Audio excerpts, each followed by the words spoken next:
Friends, welcome back to my channel. Sorry जी खूप जास्त हे होते कारण एक्साइटेड.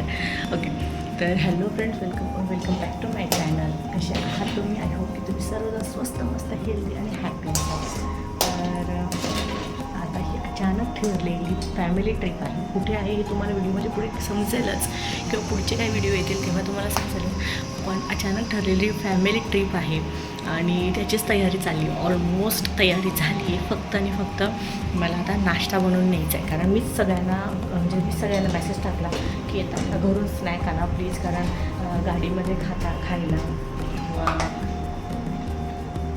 खायला किंवा आपल्याला जिथे कुठे जातं आहे तिथे आपल्याला जर जेवण जर आवडलं नाही तर जेवण आवडणार नाही असं तर कधी होणारच नाही.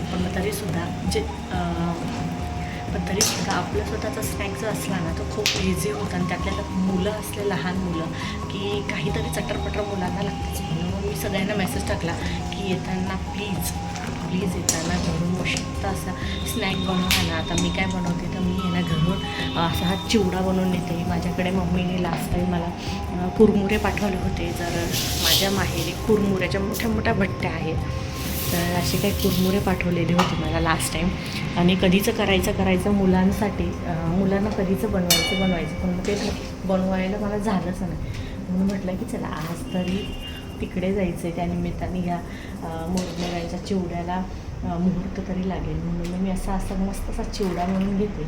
इथे मी शेंगदाणे मस्त परतते आणि इकडे माझे कुरमुरे मस्त असे थोडेसे भाजून घेतले जेणेकरून त्याचा आहे ना असा क्रंचीपणा राहायला पाहिजे म्हणून.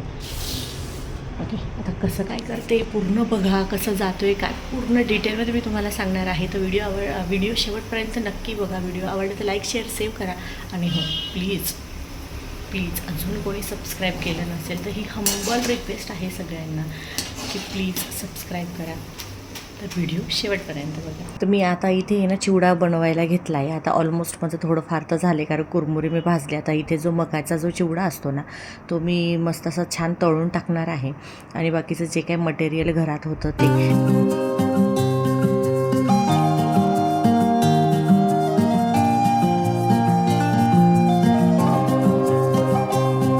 आता 2 चिवडे बनवले. एक तर स्पायसीवाला आणि एक नॉन स्पायसी. तर नॉन स्पायसी फक्त 2च मुलं लहान आहेत. अथांग आणि माझ्या भावाचा मुलगा शिव असे 2 जणच फक्त लहान आहेत.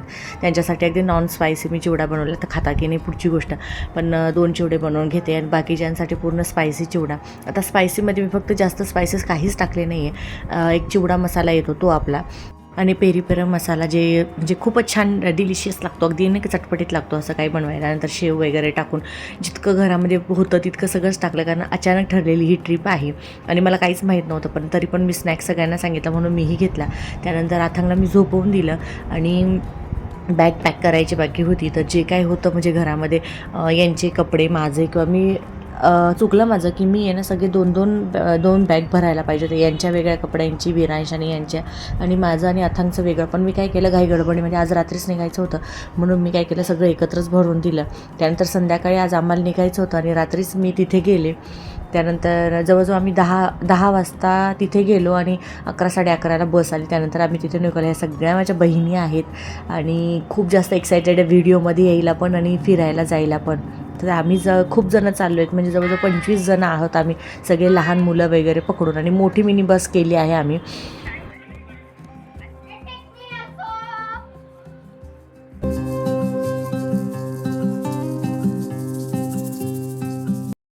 आता सगळेजणं लेडीजचं प्रमाण जास्त आहेत. मुली किंवा बायका आम्ही खूप जणी आहेत आणि जेंट्स जरा अगदी 7-8 जणच आहेत फक्त मुलं धरून. बाकी सगळेजणं लेडीजच जास्त आहोत. आता ठीक आहे. सगळं माझ्या भावाचा अट्टहास होता की नाही जायचं सगळ्यांनी जायचं नाही तर कोणीच जायचं नाही. तर म्हणून त्याच्यामुळे ही ट्रिप सक्सेस झाली आणि ट्रिप खूपदा कॅन्सल झाली. त्यानंतर आज सक्सेस झाली आहे. घरामधली सर्वात मोठी ती म्हणजे मम्मी आजी. मम्मी आजी पहिल्यांदा फिरायला चालली तर तिचे अनुभव काय तिला विचारा. गायक नाही म्हणते होस्ट पहिल्यांदा झाली म्हणजे मजाच वाटते ना.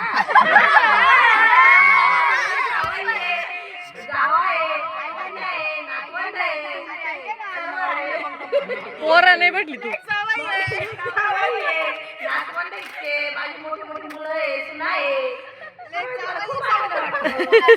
कशी आहे फिलिंग, कशी आहे?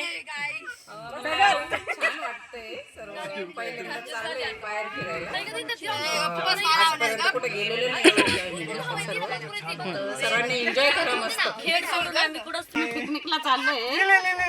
सगळे आमच्या घरातला परिवार आहे. खूप आनंद वाटतो पिकनिकला आणि देवधर्म करायला आणि छान वाटतंय. छान वाटतं, एकदम भारी मजेत.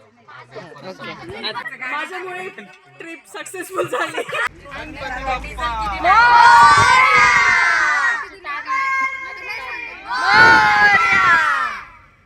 वहिनी नाही, कसं वाटतंय? तुला जास्त फोर्स कोणी केला?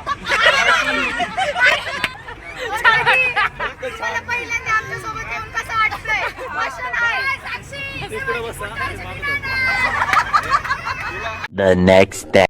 रात्री जवळजवळ 3-4 वाजेपर्यंत सगळेजण मस्ती करत होते आणि प्रवासाची सुरुवात इतकी जास्त एक्साइटमेंटमध्ये झाली. आणि नंतर हे बघा, पहाटे सगळेजण झोपलेले, फक्त आणि फक्त मीच जागी होते. कारण माझं असं होतं ना की ड्रायव्हरसोबत कोणीतरी जागं पाहिजे, तर ड्रायव्हरला झोप लागायची आणि मी पुढे बसलेली होते. आणि हा मॉर्निंगचा व्ह्यू.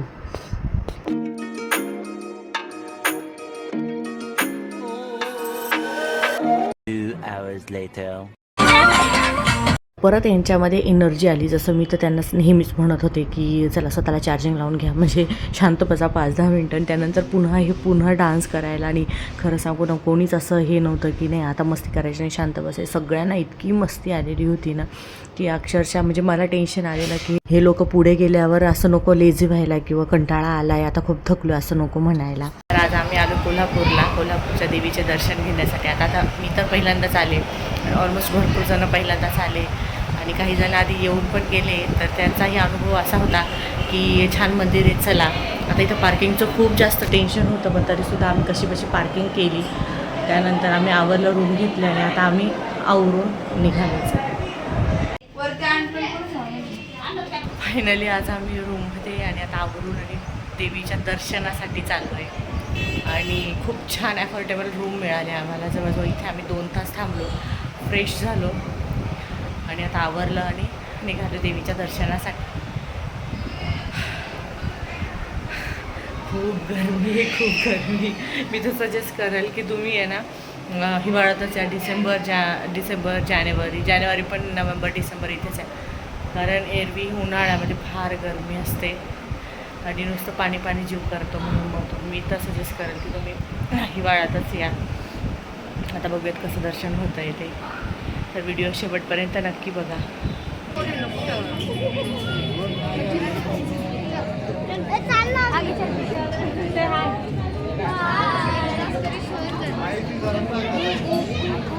हे आहे कोल्हापूरच्या अंबाबाईचं मंदिर आणि हा आहे त्याचा शिवार. खूप छान आणि प्रसन्न वाटत होतं. गरम तर होतच होतं, पण इतकं छान वाटत होतं ना. आणि पहिला अनुभव होता हा माझा. आणि मंदिरात गेल्यावर म्हणजे एक तर गोष्ट ही लक्षात आली की आपले जे पूर्वज होते त्यांनी खूप डोकं लावून कामं केलेली, म्हणजे खूप हुशार होते ती लोक. पूर्ण मंदिरात बाहेर इतकं उकडत होतं आणि जेव्हा मंदिरात आम्ही प्रवेश केला तर ही दगडाचं पूर्ण काम केलेलं. आणि ह्या दगडांमुळे म्हणजे मंदिराच्या गाभाऱ्यामध्ये अगदी शांतता, अगदी थंडगार असं, म्हणजे जास्त कंटाळा आला किंवा खूप ऊन आहे आणि खूप जास्त हुबते असं काहीच होत नव्हतं. इतकं छान वाटत होतं ना की तेव्हा म्हटलं की नाही, खरंच आपले पूर्वज होते ना खूप जास्त हुशार होते. इतकं छान आणि एवढं छान मंदिर होतं ते, म्हणजे अजून ते वर्किंग प्रोसेसमध्येच खूप जास्त कामं चालली तिथे, पण तरीसुद्धा खूप छान वाटत होतं.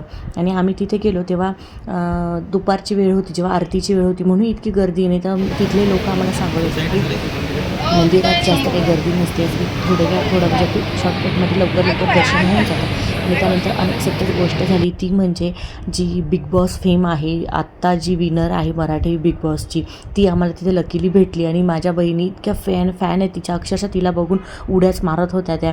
आणि तिच्यासोबत फोटो काढण्यासाठी तिला रिक्वेस्ट केली, पण अनफॉर्च्युनेटली तिच्यासोबत त्या फोटो निघाला, कारण ती जास्त गर्दीत होती आणि तिला सिक्युरिटी खूप जास्त होती. त्यानंतर आम्ही पुढे गेलो, दर्शन वगैरे घेतलं आणि तिथून पुढे आम्ही गेलो दख्खनचा राजा म्हणजे ज्योतिबाला. ती काहीतरीच 20-1 किलोमीटरचं अंतर आहे ज्योतिबा आणि कोल्हापूरच्या मंदिरामध्ये. आणि त्यानंतर हे जे मंदिर आहे ना खूप जास्त म्हणजे पूर्ण गुलालाचीच उधळण होती सगळीकडे. इतकं छान वाटत होतं आणि पहिल्यांदाच मी पण आलेली इथे, हेही पहिल्यांदाच आलेले. बाकी सगळेजण एकदा दोनदा तरी येऊन गेलेले आहे. पूर्ण म्हणजे पूर्ण गुलालाने भरलेलं ते मंदिर पण. इतके सारे नवरी नवरदेव इतके जोडपे होते ना. आता हा जयघोष ऐकून खूप खूप खूप भारी वाटत होता. आणि पहिल्यांदाच आलेलं अगदी तेही पूर्ण दगड असं होतं म्हणून उन्हाळा असं भासतच नव्हता. आणि त्यानंतर इतके लग्न झाले, नवीन लग्न झालेले जोडपे सुद्धा भरपूर होते तिथे.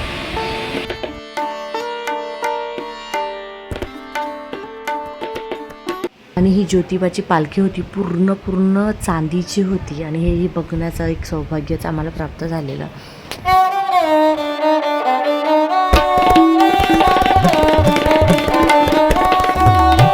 आणि फॅमिली फोटो घेताना सगळ्यांना गोळा करणं हा मोठा टास्क असतो असं तरी मला वाटतंय. कारण इतक्या सगळ्यांना गोळा केल्यानंतर फॅमिली फोटोज घेतले आणि त्यानंतर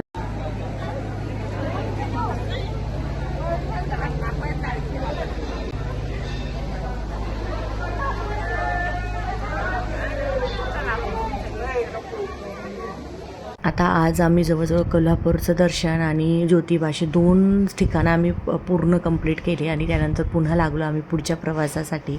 आता मुलं सगळेजण इतके थकलेले होते, रात्री कोणीच झोपलं नव्हतं म्हणून आता असे झोपले होते ज्यांचं असं. आता हा होता पहिला दिवस ट्रिपचा. आता इथून पुढचेही काही 2-3 दिवस हेच ब्लॉग असणार आहेत आणि हेच ट्रिपचे ब्लॉग असणार आहेत. तर व्हिडिओ आवडला असेल तर लाईक करा, शेअर करा आणि अजूनही सबस्क्राईब केलं नसेल तर प्लीज सबस्क्राईब करा. कारण पुढचीही ट्रिपला अजून काय मजा केली, अजून कुठे कुठे गेलो आम्ही हेही मी तुमच्यासोबत शेअर करणार आहे.